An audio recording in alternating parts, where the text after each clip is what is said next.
Didik TV KPM. Assalamualaikum dan selamat petang semua. Apa khabar? Seperti biasa anda sedang menonton Sukses SPM 2021 bersama saya Syamira Nazir yang akan menemani anda selama 1 jam pada petang ini. Di mana pada petang ini kita nak belajar subjek yang sangat menarik dan dekat di jiwa. Terutama sekali kepada peminat-peminat fashion, iaitu kita nak belajar mata pelajaran rekaan dan jahitan pakaian. Ini di tangan Mira ialah jalur gemilang kerana semua sedia maklum bulan 8 merupakan bulan kebangsaan di negara kita. Jadi ayolah kita sama-sama mengibarkan jalur gemilang di rumah kita. Agak-agak siapa guru pada petang ini? Pengalaman mengajar beliau lebih daripada 15 tahun. Jadi nak tahu siapakah beliau? Ayo kita saksikan terlebih dahulu profil guru.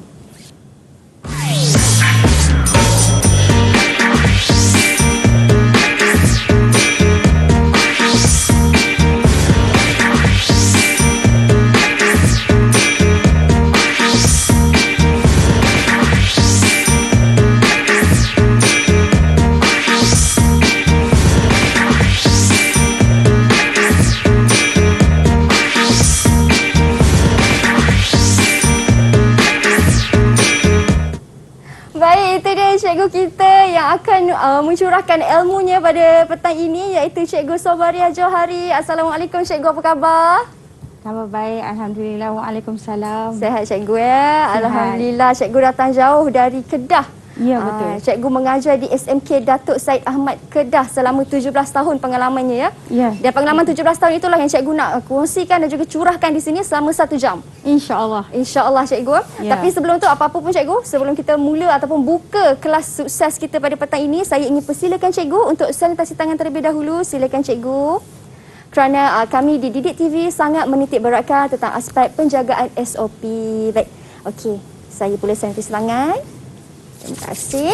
Okey Cikgu, boleh saya minta sedikit penjarakan fizikal? Terima kasih Cikgu. Okey. Baik, Cikgu Sobaria, manis orangnya, berbaju biru pada petang ini Cikgu ya. Dan hari ini Cikgu kita nak belajar rekaan dan jahitan pakaian dan topiknya ialah proses penghasilan pakaian. Ya, betul. Saya suka Cikgu. Suka. Tapi kita tidak berdua. Kerana kita ditemani oleh rakan-rakan saya juga secara virtual dan juga anak murid cikgu sendiri dari SMK Datuk Syed Ahmad Kedah. Hai semua, selamat petang. Assalamualaikum. Wah, itu dia semua manis-manis ya. Hai. Okey, mungkin kita boleh minta anak-anak murid cikgu perkenalkan diri masing-masing terlebih dahulu.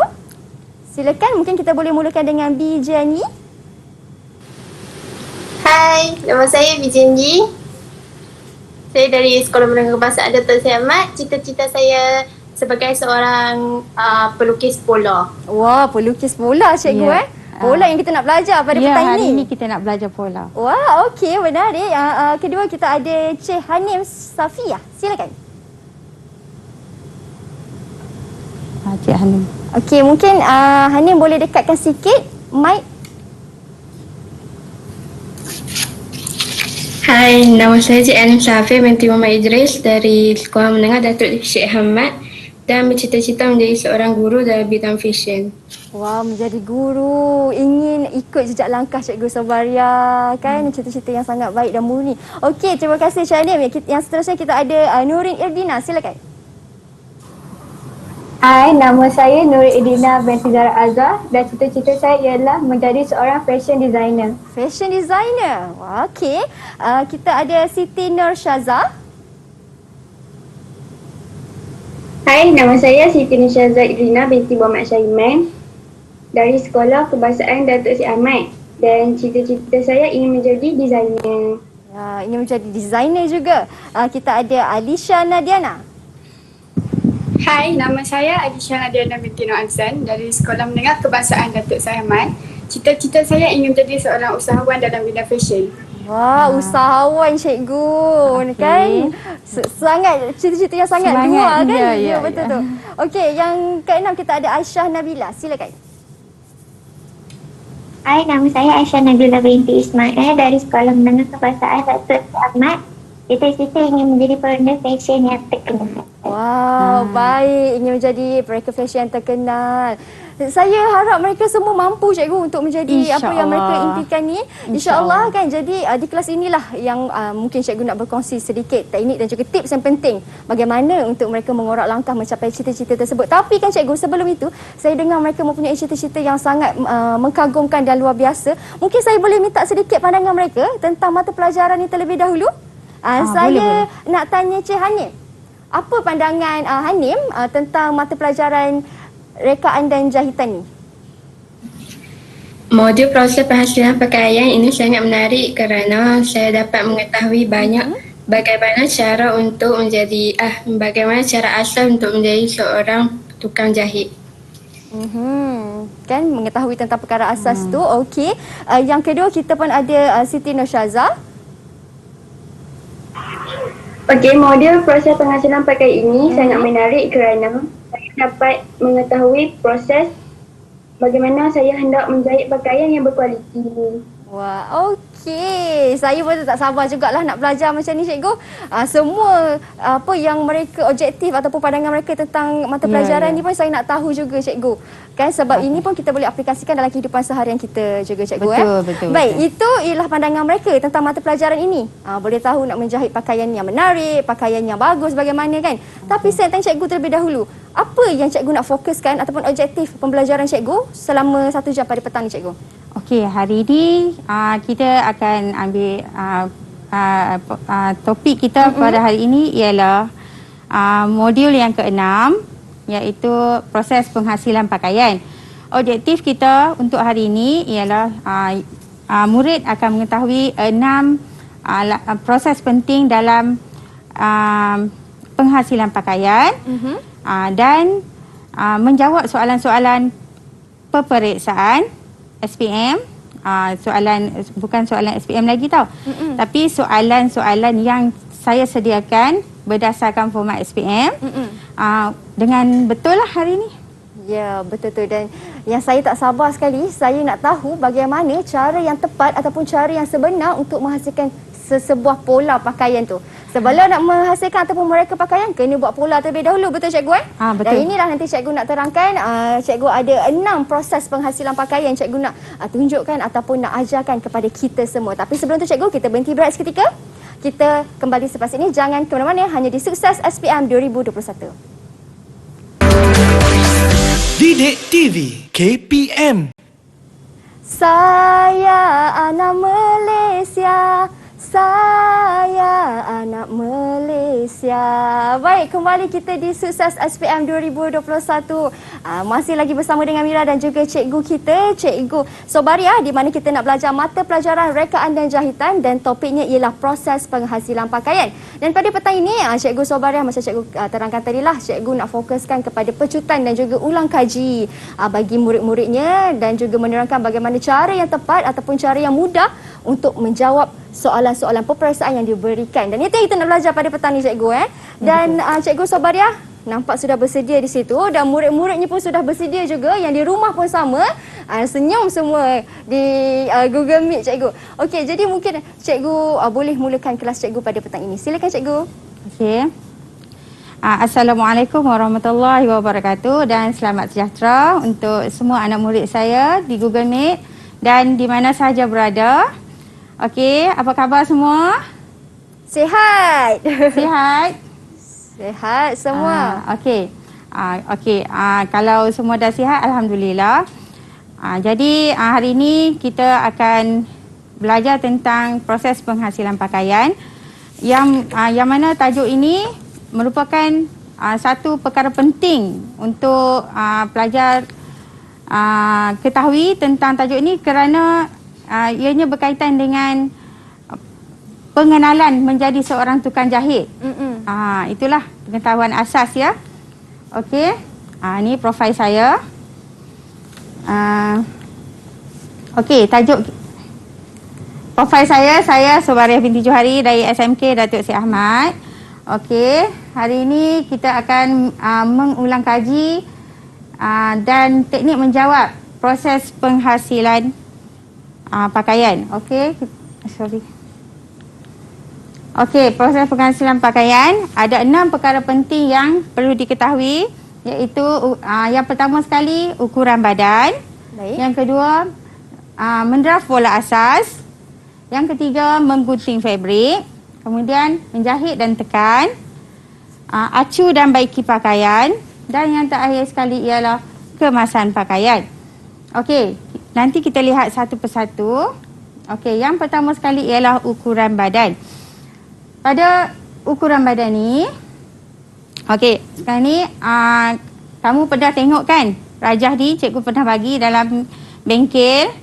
Macam mana cara untuk mengukur ukuran badan. Ini adalah bahagian-bahagian yang diperlukan untuk mengukur ukuran badan. Di samping itu akan ada satu borang ukuran badan bersama dengan ni. Kalau kamu rujuk buku teks, kamu akan dapat borang ukuran badan. Okey. Ukuran badan yang perlu diambil kita dua teknik, iaitu secara melintang dan cara menegak. Okey. Okey, yang melintang kita tengok, kita ambil ukuran badan pada leher, dada, pinggang, pinggul, keliling hujung lengan, bidang hadapan, bidang belakang, bahu, jarak mercu. Dan yang menegak juga, yang menegak pula ialah labuh tengah belakang, jarak bahu ke mercu, labuh baju, labuh seluar, labuh skirt, labuh lengan, pinggang ke pinggul, kelengkang dan labuh duduk. Okey, nak ambil ukuran badan. Okey. Okey. Kenal tak ni apa? Kenal cikgu. Pita pengukur. Pita pengukur. Pita pengukur adalah alatan yang paling penting untuk mengambil ukuran badan. Jadi semua pelajar mesti ada pita pengukur. Okey. Sekarang ni pita pengukur ni kalau kita tak guna, kita letak kat sini. Tapi pita pengukur ni jaga elok-elok, jangan buat ikat pinggang, jangan buat tali leher. Okey. Kita guna, kalau kita tangan kanan, jadi ukuran untuk mengukur sebelah kanan bermula dengan 01 di sebelah kanan. Okey, pita pengukur ni gunanya untuk mengukur semua bahagian ukuran badan yang kita perlukan ini. Okey. Okey. Seterusnya, okey, yang kedua ialah mendraft pola asas pakaian. Okey, mendraft pola asas pakaian. Ada 5 pola asas pakaian yang perlu disediakan oleh murid-murid. Yang pertama, pola asas badan belakang. Kemudian pola asas badan hadapan, pola asas lengan, pola asas skirt belakang dan pola asas skirt hadapan. Kelima-lima pola ini disediakan oleh murid. Langkah untuk melukis pola, kita tengok dalam buku teks memang detail langkah untuk melukis pola asas ini. Lepas tu, selepas kamu lukis di kertas tu, cikgu syorkan supaya kamu buat pola asas dalam bentuk begini. Sebab pola asas ni akan digunakan apabila kamu melukis pola-pola yang untuk melukis pola-pola pakaian yang lain. Okey, sekarang ni ada Mira ada Saya dua. pun ada juga satu juga cikgu. Satu yang tu bahagian asas hadapan. badan hadapan. Okey, dekat cikgu ni pola bahagian badan belakang. Kemudian ada pola lengan. Dan ada skirt juga. Skirt, ya betul. Dekat saya pun ada juga skirt hadapan cikgu. Untuk cikgu skirt belakang? Ya, saya skirt belakang. Saya Itu skirt hadapan. Okey, kelima-lima kepingan pola ini perlu disediakan oleh pelajar untuk menggunakan pola-pola ini kepada untuk pola pakaian yang lain. Jadi ini sebagai asas untuk pola. Okey, maksudnya cikgu, bila murid-murid menghasilkan pola ini, mereka akan lukis di atas satu kertas yang lain lagi. Macam tu cikgu? Untuk ni contoh. Okey, contoh Mira pegang bahagian skirt hadapan, saya pegang skirt belakang. Jadi pada nanti bila nak melukis di atas kertas pola yang luas tu, dia cuma perlu letakkan pola ni, dia akan ambil ni. Lepas tu terus lukis. Okey, seterusnya okey, sorry. Baik. Seterusnya, okey, ni pola yang kita tunjuk tadi ya. Itu pola yang kita tunjuk tadi. Kemudian yang seterusnya ialah menggunting fabrik. Untuk menggunting fabrik, kita perlu menyusun atau pola dan menggunting fabrik. Ada beberapa yang saya perlu tekankan di sinilah sebelum kamu menggunting fabrik. Jadi ini fabrik, cikgu bawa 2 meter fabrik. Untuk mengetahui era fabrik. Era fabrik kita tengok dia berada di bahagian fabrik yang tidak berjerumbai. Dia di tepi yang mempunyai kemasan. Dan kita pastikan bahagian luar dan dalam. Okey, cara untuk menyusun atau pola ni, kita kena letak pola yang lebih besar terlebih dahulu, diikuti dengan pola-pola yang kecil. Mira, kalau tukang jahit Mira salah gunting pola, salah gunting fabrik di atas kain Mira yang mahal, apa rasa Mira? Saya rasakan cikgu, saya tak nak hantar dah dekat dia. Okey, begitulah juga perasaan orang lain kan. Jadi untuk meletakkan pola di atas fabrik ni, kita perlukan teknik yang betul. Okey? Okey, seterusnya. Okey. Ada teknik yang betul di situ cikgu. Ya, teknik yang betul. Jangan ambil yang bahagian berbulu cikgu, betul? Ambil yang Bukan. kemasan. Bahagian berbulu tu dia bukan era fabrik. Jadi kita kena kita kena ambil bahagian yang betul lah. Kita kena letak di tempat yang betul. Okey, yang berikutnya ialah jahit dan tekan. Jahit dan tekan ni mula-mula pelajar kena menyenaraikan proses menjahit pakaian secara am. Menjahit pakaian secara am ni dia adalah cara nak mula-mula kita kena guna proses yang mula sekali kita buat kemasan tepi. Selepas kemasan tepi kita akan buat menjahit penghilang gelembung. Jadi selepas tu barulah sampai kepada kelim belah berzip. Maksud dia kita buat zip ke atau belah-belah yang sebelah slip belapik. Kita nak buat collar. Collar ya, termasuk itu juga. Kemudian seterusnya sehinggalah kita buat ikatan pinggang dan cangkuk. Itu selesailah proses kita. Kelepek juga. Itu yang terakhir. Kelepek dan cangkuk yang terakhir. Okey, kemudian di dalam proses menjahit ni dia ada proses menekan. Jadi semasa kita menjahit, untuk mendapatkan bentuk yang elok, kita perlu ada proses menekan. Okey. Kemudian menekan ni guna air lah, kita press dia, kita tekan dia. Bukan kita gosok tu gosok, tekan ni tekan untuk mendapatkan bentuk. Mendapatkan bentuk apa tu cikgu? Bentuk contohnya collar. Kan collar tu kalau kita gosok mungkin dia tak elok, tapi kita kena tekan bagi dia lekat elok. Jadi kita akan dapat bentuk dia melalui kita tekan. Kemudian kelim ni berada di bahagian dalam. Selepas kita jahit, kita kena buka dan tekan. Itu fungsi menekan. Oh, okey. Kemudian menjelaskan teknik menekan semasa proses menjahit. Inilah. Dia kena kenapa teknik kita perlu menekan, sebab nak mendapatkan bentuk. Okey, seterusnya untuk ni acu dan baiki pakaian. Yang ni pun kaedah yang digunakan untuk mendapatkan pakaian yang elok dan selesa.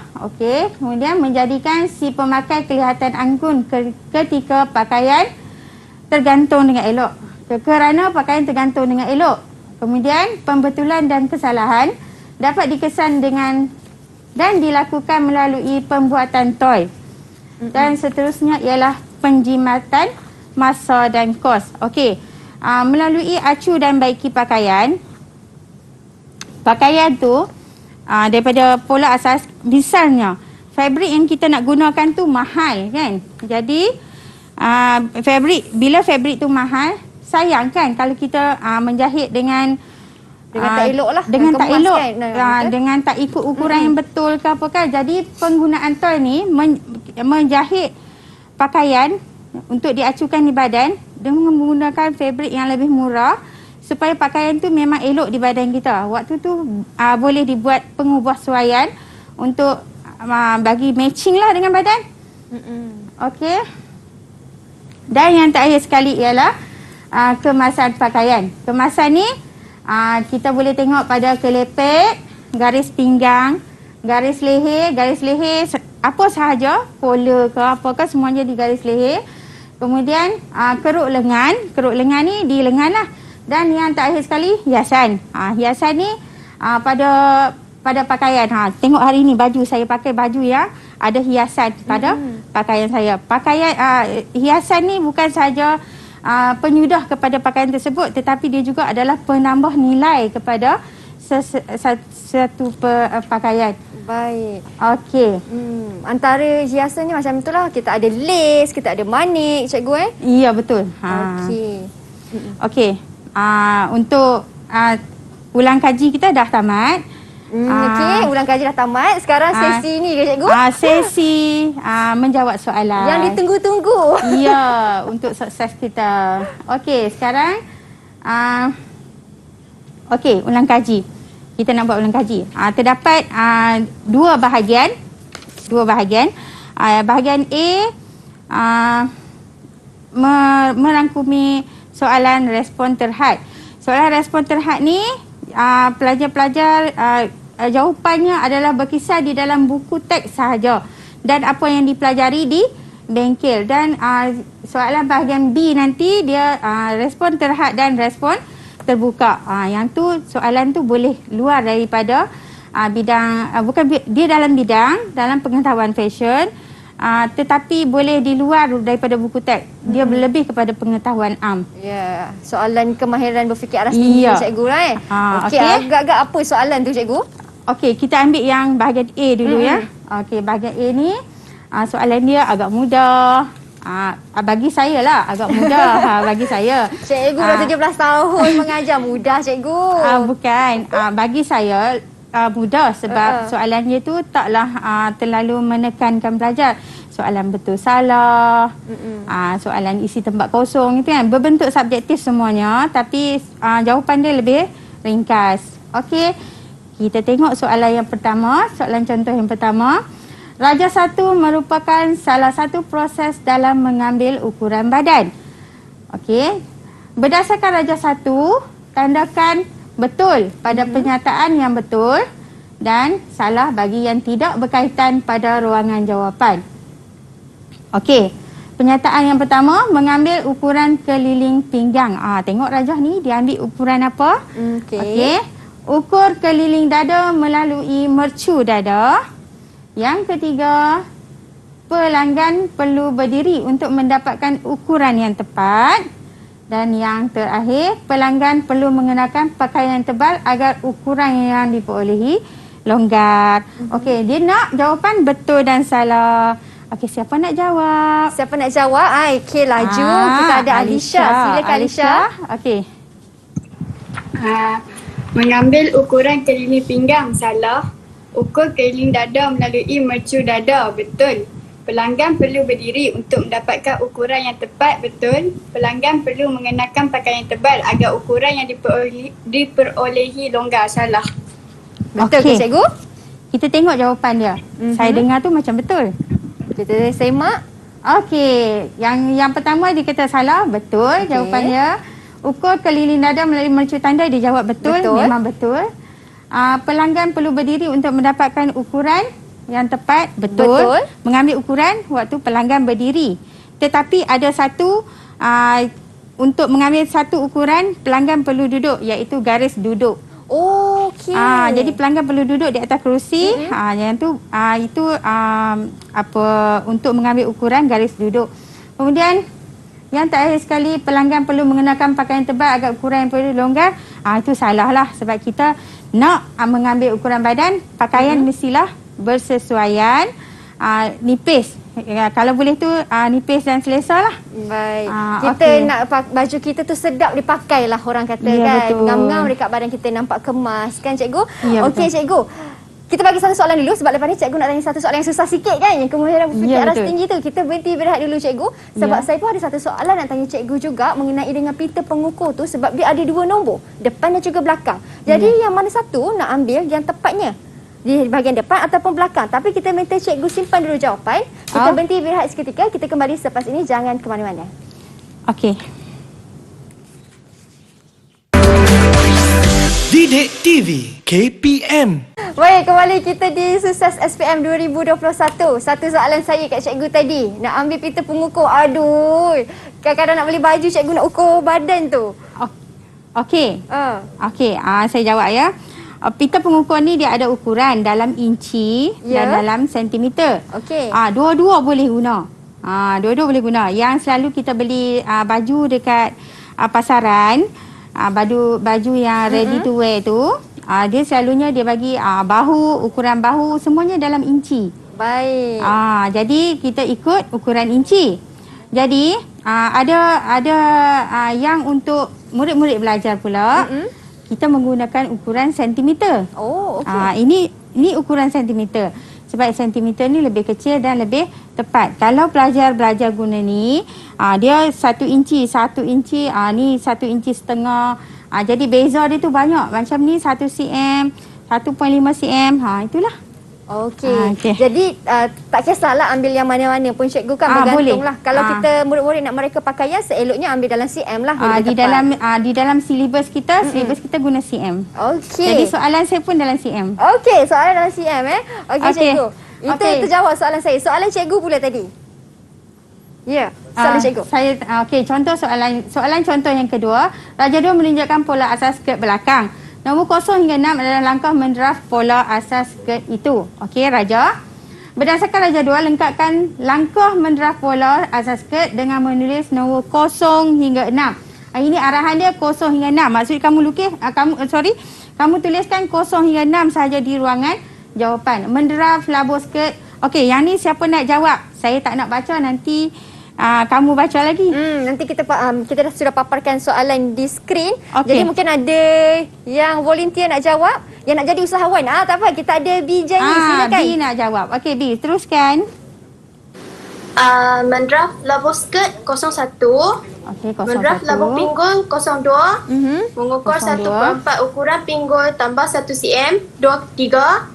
Okey, Dan 23. mengukur 1/4 ukuran pinggang tambah 3 cm 05. 05. Okey, betul. Kita tengok jawapan. Semua betul rasanya. 01. 02. Mengukur 1/4 ukuran pinggul 23. Betul. Mengukur 1/4 ukuran pinggang tambah 3 05. Betul. Semua betul. Tahniah. Baik. Tanya. Dapat 4 markah. Okey, kita tengok soalan yang berikutnya. Raja 3 menunjukkan Raja 3 menunjukkan pola asas lengan. Tadi ni, yang lengan tadi ni. Berdasarkan Raja 3, nyatakan nama alatan. Dia nak nama alatan yang digunakan untuk mendraft pola asas lengan pada ruangan jawapan. Dia tak minta lain, dia minta nama alatan. Mendraft labuh lengan 01. Ini 0 sampai 1. Lurus saja. Kemudian membentuk sudut tepat 023, membentuk kepala lengan 304, mendraft bukaan hujung lengan 5 hingga 6. Okey, sekarang ni siapa nak jawab? Nak tengok siapa angkat tangan dulu. Okey, Nurin. Nurin. Okey, Nurin. Membentuk sudut tepat 023 menggunakan pembaris sesiku. Membentuk kepala lengan 304 menggunakan pembaris melengkung. Dan akhir sekali mendraft bukan hujung lengan 56 menggunakan pembaris lurus.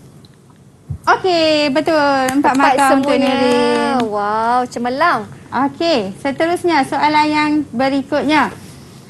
Tanda pola merupakan penanda penting yang perlu diletakkan pada pola pakaian. Berdasarkan pernyataan di atas, berikan maksud tanda pola yang diberikan di bawah pada ruangan yang disediakan. Okey, ni tanda pola. Dia kena bagi maksud sahaja. Okey, sekarang siapa nak jawab? Tanda pola yang pertama. Silakan Syaza. Apakah maksudnya? Okey, gambar yang pertama iaitu lisu pemadan. Gambar yang kedua ialah tirai lurus. Dan gambar yang ketiga kedudukan butang dan lubang butang. Betul ke cikgu? Betul. Semua jawapan betul. Bagus, Tepat Syaza. sekali. Okey, tahniah. Hebat-hebat ya murid-murid SMK Datuk Syed Ahmad ni. Ya, dah pasti. InsyaAllah. Okey. Soalan contoh yang kelima. Raja 4 menunjukkan langkah-langkah membesarkan pola badan. Yang ni dia tahap susah sikit ya, Mira. Okey, berdasarkan Raja 4, tuliskan 3 langkah tersebut. Langkah telah pun diberikan di sini, tapi dalam bentuk lukisan. Jadi, dalam bentuk benda yang dilukis. Jadi, pelajar perlu terangkan apa yang telah dilakukan. Okey, siapa nak jawab? Untuk yang nombor 1, langkah pertama, silakan. Aisyah. Langkah pertama, buat satu garisan pengubah suara secara menegak di tengah-tengah garisan bahu. Kedua, letakkan sebuah kertas lain di antara kedua kepingan pola yang terpisah dan dapatkan ukuran yang dikehendaki. Okey, letak Ketiga, kertas. betulkan semua garisan bahu. Okey. Mula-mula dia buat garisan pengubah suaian, dia buat satu garisan. Kemudian letakkan kertas lain di antara kedua-dua kepingan pola. Kemudian yang ketiga ialah bentukkan semula garisan bahu. Nampak macam susah tapi senang saja. Tapi kan cikgu, daripada satu soalan ni, sebabkan dekat depan kita ni, kita pun dah ada pola. Ya, Jadi betul. mungkin cikgu boleh terangkan sikit apa yang dia masukkan dengan buat garisan pengubah suaian secara menegak tu cikgu. Okey, ini pola asas pola asas badan. Badan bahagian belakang yang diminta. Jadi dia nak pola ni besar ni. Dia nak besarkan lagi. Jadi kita buat satu garisan di bahu ni terus sampai bawah. Lepas tu kita gunting. Gunting. Ambil satu lagi kepingan kertas yang lain. Katakanlah kita nak besarkan 2 cm. Jadi daripada di atas kertas lain tu kita letak. Di bahagian tengah tu kita tinggalkan 2 cm. Kemudian kita lekat semula kertas ni di atas kertas pola yang kita kendaki tu. Kemudian lukis semula saja. Oh, begitu.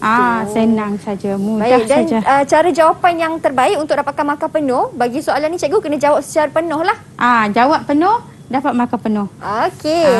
Okey, kalau dia buat satu je jawapan, dia akan dapat 1 markah. Oh, baik. Sayanglah kan.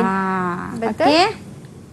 Okey, seterusnya soalan yang ke-6. Raja 5 menunjukkan pakaian kanak-kanak yang siap dijahit dalam kelas amali. Ni gambar pakaian kanak-kanak. A, B, C dan D, A, B, C, D dan E adalah pernyataan langkah kerja menjahit pakaian kanak-kanak yang tidak mengikut urutan. A, menyedia dan menjahit belah berzip. B, mencantum bahu mendatang dengan gaun bawah. C, membuat lisu terbalik di bahagian hadapan dan belakang bawah pakaian. D, menjahit hiasan. Dan E, menyedia dan mencantum lengan. Okey. Murid-murid perlu mengatur semula langkah yang telah diberikan secara berselerak ni berdasarkan aturan menjahit pakaian yang kita belajar tu lah. Okey, sekarang siapa nak jawab? Untuk yang pertama, langkah pertama. Jawab semua sekali lah Cik Mira. Kita 1, 2, 3, 4, 5. Ya, aturkan. Yang Siapa mana? angkat tangan tadi? Hanim. Saya nampak Hanim tadi. Hanim. Okey, Hanim. Langkah pertama iaitu C, membuat lisu terbalik di bahagian hadapan dan belakang bawah pakaian. Langkah kedua iaitu B, mencantum bahu mendatang dengan gaun bawah. Langkah ketiga iaitu A, menyedia dan menjahit belah berzip. Langkah keempat iaitu E, menyedia dan mencantum lengan. Langkah kelima iaitu D, iaitu menjahit hiasan. Okey, hiasan adalah perkara yang terakhir di sini ya. Okey, boleh faham macam mana cara nak menjawab soalan ni? Boleh. Okey, anak-anak di rumah macam mana? Boleh? Boleh. Pastinya. Okey, seterusnya. Okey, kita dah habis dah. Untuk bahagian A. Sekarang kita nak masuk ke bahagian B. Okey, soalan bahagian B ni agak susah sikit. Susah sikit tapi taklah susah sangat. Okey. Tengok contoh soalan yang pertama. Kaedah pengubah suaian pola asas merupakan salah satu kaedah untuk mengubah pola sedia ada menjadi pola yang bersesuaian dengan badan. Raja 6 menunjukkan pola asas badan belakang yang berukuran lebih pendek. Macam ni lah. Dia nak ubah yang ni lah. Dia yang ni ukuran lebih pendek. Yang tadi bahagian A kita nak besarkan. Sekarang ni pendek nak kita panjangkan. Berdasarkan Raja 6, jawab soalan-soalan berikut. Lukiskan 2 langkah memanjangkan pola asas badan belakang tersebut. Okey. Nak 2 langkah. Maksud dia 2 langkah yang kamu kena lukis. Okey. Kemudian terangkan langkah yang dilakukan dalam proses A tersebut. Terangkan apa yang dibuat dalam proses tersebut. Dan seterusnya, selain daripada kaedah memanjangkan pola asas seperti soalan soalan A di atas, apakah cara lain yang dapat dilakukan untuk mengubah suai pola? Kalau soalan ni dia masuk satu set dengan soalan yang bahagian A tadi, kamu boleh faham senanglah. Tetapi kalau soalan ni datang berasingan, memang susahlah. Okey. Cikgu jawab yang bahagian A tu. Lukiskan langkah ni. Susah kamu nak lukis. Jadi cikgu pun sedia siap-siap. Ni adalah langkah memanjangkan pola badan. Okey. Di sini kamu tengok di sini pola yang asal ni kita potong kat tengah ni. Okey. Cikgu. Terlangkau, sorry. Okey. Kita potong tengah ni.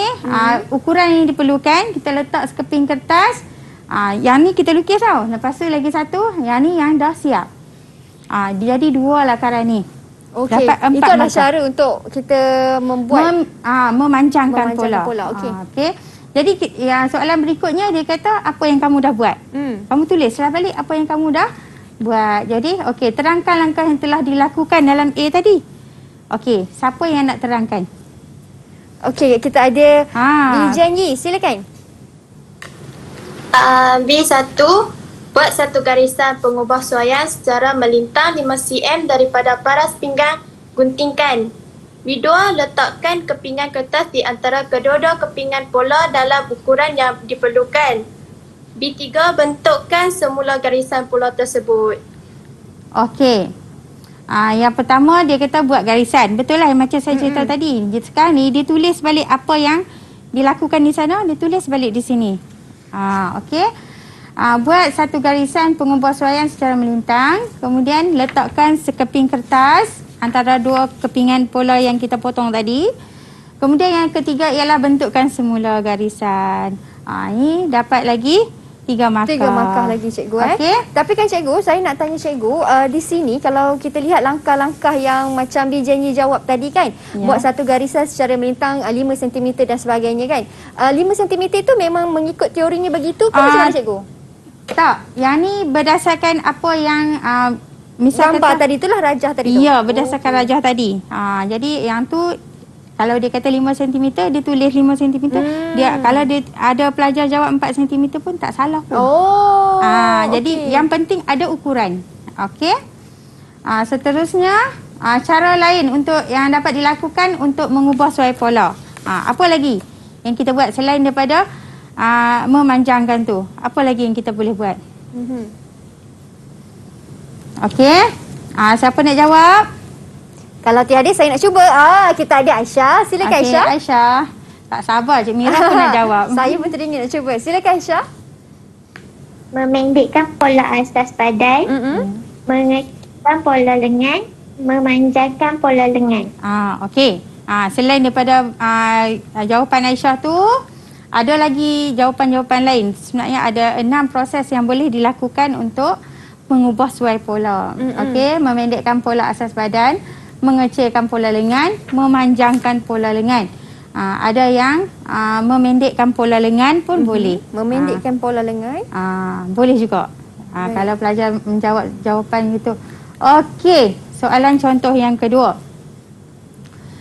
Menyusun atur pola di atas fabrik dilakukan sebelum kerja-kerja menggunting fabrik. Raja 7 di sebelah menunjukkan susun atur pola di atas fabrik.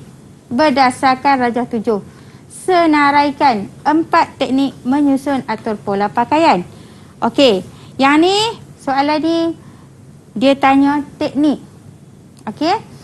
Seterusnya, senaraikan 4 peraturan menggunting fabrik. Ini pun tanya peraturan. Benda ni kamu tak boleh ubah dah. Benda ni memang benda yang teknik, peraturan, benda tu memang dah tercatat di dalam buku. Senaraikan langkah yang dilakukan selepas kamu buat A dan B tersebut. Selepas langkah A dan B ni, apa lagi selepas tu? Okey. Yang tu terbuka sikit. Soalan tu dia terbuka sikit dah. Dia macam tanya kita punya pendapat lah cikgu. Ya, betul. Okey, sekarang ni jawapan soalan ni 10 markah ni untuk A. Siapa nak jawab A? Okey, Syazah. Syazah. Okey, Syazah. Okey, bentangkan fabrik di atas permukaan rata. Susun pola mengikut irama fabrik. Susun pola bersaiz besar terlebih dahulu dan diikuti dengan pola bersaiz kecil. Semat pola dengan jarum peniti. Semat pola dengan jarum peniti. Okey, itulah yang saya cakap tadi ni. Dia membentangkan fabrik ni dibentangkan di tempat yang rata, tak boleh tempat yang Yang tidak sesuai, yang tidak sesuai. Jadi ni tepi fabrik ni adalah era fabrik. Susun pola mengikut era fabrik. Jadi kita lipat ni ikut era fabrik. Okey. Kemudian pola kita ni era fabriknya di sini. Jadi kita letak ikut era fabrik. Begitulah. Ni tepi ni adalah era fabrik. Okey. Itu baru yang cikgu dah terangkan yang pertama, iaitu untuk susun pola mengikut era fabrik. Ya. Termasuk lagi yang nombor 2, kena ada pola saiz besar dan juga untuk letak jarum peniti. Itu saya nak tanya, kenapa kena letak jarum peniti, cikgu? Jarum peniti. Tapi boleh kita berhenti berehat dulu, cikgu? Boleh. Lagi sekali, cikgu. Kita berhenti berehat seketika, cikgu. Okey, nanti selepas ni kita sambung. Kita sambung nak tahu kenapa kena ada jarum peniti. Kita berhenti berehat seketika, jangan ke mana-mana. Didik TV KPM. Kembali kita di Sukses SPM 2021. Ada satu soalan lagi saya tinggalkan ke cikgu, iaitu kenapa nak letak jarum peniti. Tapi saya rasa saya tahu, cikgu, boleh saya cuba jawab?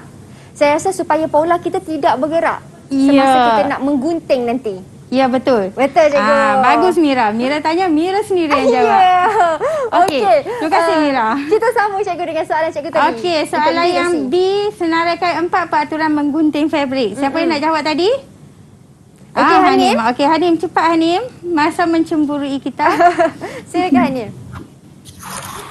Gunakan gunting fabrik yang tajam. Okey. Yang kedua, masa menggunting letakkan satu tangan di atas pola. Yang ketiga, fabrik tak boleh diangkat semasa menggunting. Yang keempat, menggunting jumlah kepingan fabrik mencukupi selepas digunting. Okey, pasti. Okey, gunakan gunting yang tajam. Gunting yang tumpul ni, kain kita akan berbulu. Jangan guna yang... Betul. Takut tertarik juga kain kita, cikgu. Ya, betul. Semasa menggunting, letakkan satu tangan di atas pola. Satu tangan dan gunting. Satu tangan tu kita kena letak terus. Jangan angkat fabrik ketika menggunting. Jangan angkat. Bila angkat nanti dah jadi kelain dah. Pastikan jumlah kepingan fabrik mencukupi selepas digunting. Janganlah potong-potong untuk fabrik untuk buat baju. Tiba-tiba tak cukup untuk sebelah tangan. Kecewa tak kamu? Kecewa. Pasti kamu kecewa, kan? Okey. Senaraikan langkah yang dilakukan selepas proses A dan B tersebut. Okey, siapa jawab? Ringkas saja. Saya jawablah. Ini orang kata sedikit soalan terbuka. Nurin angkat tangan, cikgu. Nurin nak jawab. Okey, Nurin. Boleh, silakan Nurin. Satu, menanda garisan pemadan. Dan kedua, menjahit kemasan tepi fabrik. Okey, selepas kita gunting, kita tanda garisan pemadan dan kita menjahit tepi. Selesailah kita menggunting fabrik. Lepas tu baru diteruskan untuk menjahit. Baik, itu dia. Sebenarnya walaupun dalam ruangan masa yang agak singkat juga, cikgu, sama 1 jam ni kan, tapi betul. Banyak juga input yang saya sendiri pun faham juga daripada cikgu tentang prosesnya bagaimana, tekniknya bagaimana, kan, cikgu. Ya, mungkin di ruangan masa terakhir ni cikgu boleh beri sedikit rumusan ataupun kata-kata akhir lah kepada penonton-penonton di rumah. Silakan, cikgu. Okey, untuk rumusan kita, untuk rumusan kita, sebenarnya pentingnya kita belajar bagaimana cara untuk mencari ilmu sebelum pakaian dia dihasilkan. Jadi untuk topik ni, ilmunya adalah ilmu supaya kita menjadi seorang tukang jahit yang mahir. Okey, supaya pakaian yang kita buat tu, yang kita jahit tu, mencapai kehendak pelanggan kita. Dari segi sekolah pula, untuk persekolahan ni murid-murid akan mencapai kompeten di dalam menyiapkan tugasan. Jadi mencapai kompeten tu sangat penting. Okey. Baik, itu sedikit rumusan, cikgu. Saya juga ada satu soalan nak tanya cikgu. Selalu, cikgu, kesilapan lah terutama sekali kepada mereka orang kata tukang jahit barulah dalam bidang industri fashion ni, kan, cikgu. Macam mana nak elakkan kesilapan apabila kita menggunting fabrik tu supaya nak pastikan kalau baju tu baju kurung yang bercorak, dari atas ke bawah. Nak pastikan coraknya selari sama je. Takut terlari-lari. Okey. Fabrik ni dia ada dua. Satu fabrik yang coraknya macam tadi. Dia rata saja kan. Dia tak ada fikir-fikir corak sangat. Dan satu lagi fabrik yang berkaki, bercorak di bahagian bawah sahaja kan. Jadi pola tu perlu diatur terlebih dahulu sebelum digunting. Sebab itulah kita ada prinsip dia mengatur bahagian yang lebih besar terlebih dahulu.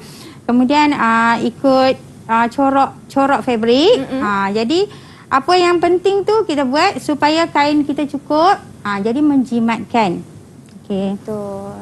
Baik, itu dia sedikit teknik daripada cikgu. Tips yang penting ni yang mungkin murid-murid di Google Meet juga pun boleh guna pakai kerana mereka pun ada nak ingin menjadi guru, menjadi pelakon fashion, cikgu menjadi usahawan, dan saya doakan semoga segala impian dan juga cita-cita mereka insya-Allah satu hari nanti tercapai. Siapa tahu ada di kalangan mereka yang boleh membawa dan menepa nama di persada antarabangsa seperti kita ada Datuk Jimmy Choo cikgu kan, ya, di betul. dalam industri fashion tanah air. Ya, betul. Okey, terima kasih banyak-banyak semua. Terima kasih juga kepada semua yang menonton. Sukses SPM 2021. Tapi sedikit lagi pesanan akhir saya kepada semua, pesanan mesra. Ingat untuk sentiasa patuh kepada SOP, memandangkan kita masih lagi belum menang, dan terutama sekali kepada remaja yang berusia 12 hingga 17 tahun, anda sekarang boleh mendaftarkan diri anda untuk mendapatkan vaksinasi di aplikasi MySejahtera. Ingatlah, dapatkan vaksinasi dengan segera, lindung diri, lindung semua. Kita masih belum menang. Kita bersama-sama dalam usaha ini, ya. Okey, terima kasih banyak cikgu atas perkongsian ilmu hari ini, atas masa dan juga usaha cikgu datang ke sini. Terima kasih banyak cikgu, dan terima kasih juga kepada semua. Kita jumpa lagi di lain waktu pula hanya di Sukses SPM 2021. Bye. Assalamualaikum.